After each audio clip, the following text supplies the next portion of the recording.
Well, it's called the Coachella Festival, and it's an art and music festival. Of course, our critic Jim Fusilli gets to go. He gets all the fun assignments, and he does a great job covering them. How are you? So you have a passion for spending 3 days in the desert listening to several hundred bands? That's a plum assignment? Hey, you know, it's not South by Southwest. You don't have to do that, but yeah, it's not in the desert. Exactly. That's the only difference. But this is a very unique one in many other ways. Can you explain what's unique about it? Yeah, the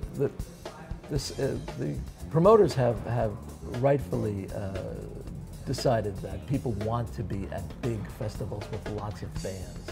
And they usually held it over 3 consecutive days over 1 weekend. But this year they're holding it over 3 consecutive days on back-to-back weekends with the same bands performing. So, you know, it's not like they cut the tickets in half for the first weekend.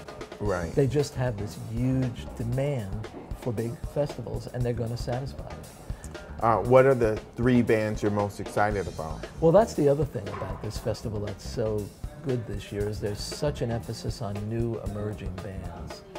If you look at the headliners, Radiohead, the Black Keys, and Snoop Dogg with Dr. Dre, these are well-known acts at this point. Yeah.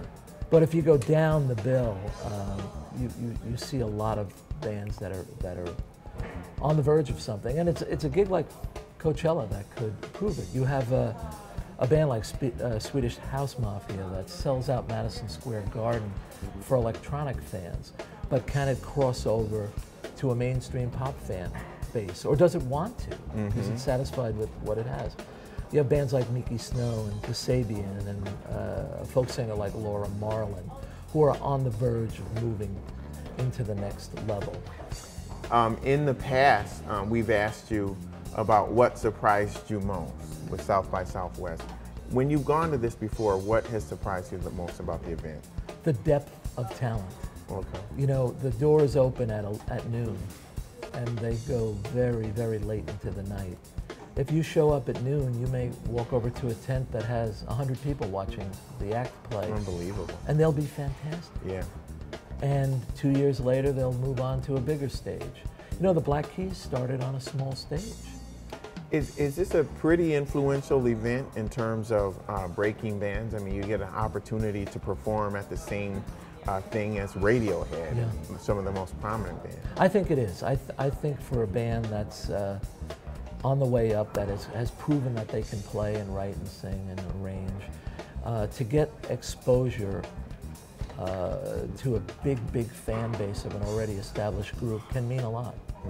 And the industry is there also, and that's another big thing. So they stay in the tents, all the executives, the A&Rs, and all they move around. There are two huge outdoor stages, and generally thousands and thousands and thousands of people congregate in front of those 2 stages.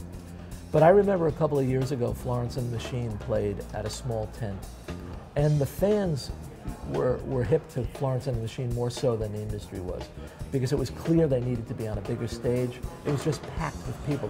The tent was overflowing with people. Now this year, Florence and the Machine will be on a big stage.